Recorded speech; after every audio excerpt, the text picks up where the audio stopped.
ताज नगरी में Agra metro station के नाम को लेकर चर्चा शुरू हो गई है, क्योंकि प्रोजेक्ट में बिजली घर चौराहे के पास बनने वाला मेट्रो स्टेशन का नाम जामा मस्जिद स्टेशन है। लेकिन अब इसको मनकामेश्वर स्टेशन करने की बात शुरू हो गई है, जिसको लेकर उत्तर प्रदेश के डिप्टी सीएम केशव प्रसाद मौर्य ने अपनी स्वीकृति भी दी है। दरअसल उत्तर प्रदेश के डिप्टी सीएम आगरा मंडल प्रभारी आगरा में 2 दिवसीय दौरे पर थे। पहले डिप्टी सीएम मेट्रो स्टेशन का निरीक्षण करने पहुंचे तो वहां स्थानीय विधायक डॉक्टर जीएस धर्मेश ने एक प्रस्ताव रख दिया कि बिजली घर चौराहे के पास जो मेट्रो स्टेशन बन रहा है उसका नाम जामा मस्जिद है, उसका नाम बदलकर मनकामेश्वर स्टेशन कर दिया जाए। इस बात पर डिप्टी सीएम ने भी संज्ञान लिया। उसके बाद से ही नाम को लेकर शहर भर में चर्चा शुरू हो गई। जामा मस्जिद स्टेशन के नाम बदलने को लेकर समी अगाई का कहना है कि नाम को लेकर विवाद है तो किसी भी धार्मिक स्थल के नाम पर इसका नाम ना रखकर इस स्टेशन का नाम BR अम्बेडकर स्टेशन रख दिया जाए, क्योंकि आगरा दलितों की राजधानी है। देखिए, आगरा एक ऐतिहासिक नगरी है और इसका अपना विश्व में एक स्थान है।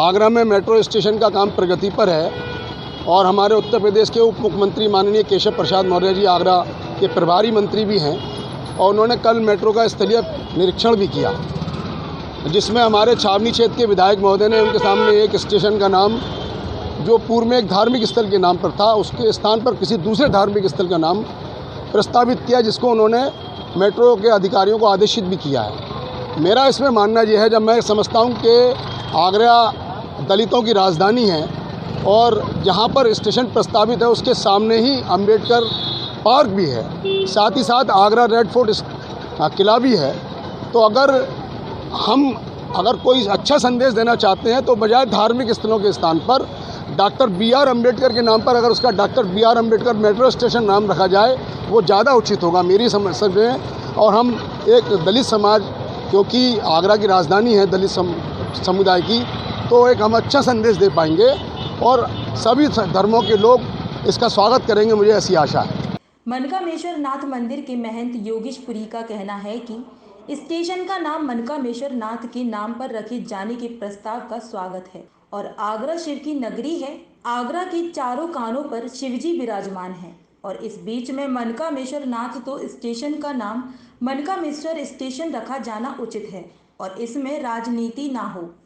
ये राजनीति का एक हिस्सा हो सकता है, एक प्रपंच हो सकता है, एक विवाद का एक मुद्दा हो सकता है लोगों के लिए, लेकिन हमारे लिए एक आस्था का प्रश्न है। और सबसे प्रमुख बात है कि इस नामकरण को लेकर के मेरी शुभकामनाएं हैं। और आगरा चूंकि भगवान शंकर की नगरी रहा है, 4 दिशाओं में 4 महादेव रहे और मध्य में बाबा मनकामेश्वर नाथ जी हैं, तो अगर सबसे प्रमुख बात है अगर मनकामेश्वर नाथ जी के दरबार के ठीक सामने अगर मेट्रो आ रही है तो उसका नामकरण में श्री मनकामेश्वर मेट्रो स्टेशन में क्या बुराई है, पहली चीज़। दूसरी चीज़ मैं एक प्रश्न करना चाहता हूँ, अगर ईदगाह पर इसका होता तो वहाँ ईदगाह नाम रखा जाता तो क्या उस पर भी यही चर्चा का विषय होता? तो मुझे लगता है ये सब बेकार की और एक केवल प्रचार और प्रसार प्राप्त करने की एक थोती राजनीति है और उसको मैं कहीं से भी मैं इसको स्वीकार नहीं करता। उल्टा मेरा धन्यवाद है उत्तर प्रदेश सरकार को, साथ ही में केशव प्रसाद मौर्य जी को, हमारे डिप्टी सीएम साहब को, और साथ ही में साधुवाद है जीएस धर्मेश जी को जिन्होंने ये व्यवस्था उठाई और बाकी के अन्य सांसद जी और विधायकों को जिन्होंने इसका समर्थन दिया। अब नाम को लेकर विवाद शुरू हो गया है, लेकिन अभी भी इस नाम को लेकर गेंद मेट्रो स्टेशन समिति के पाले में है। आने वाला समय ही तय करेगा स्टेशन का नाम जामा मस्जिद स्टेशन रहता है या मनकामेश्वर नाथ या फिर कुछ और। फिलहाल नाम बदलने की राजनीति में आगरा भी जल्द शुमार नजर आ रहा है। प्रातः दर्पण न्यूज के लिए आगरा से अमित शर्मा की रिपोर्ट।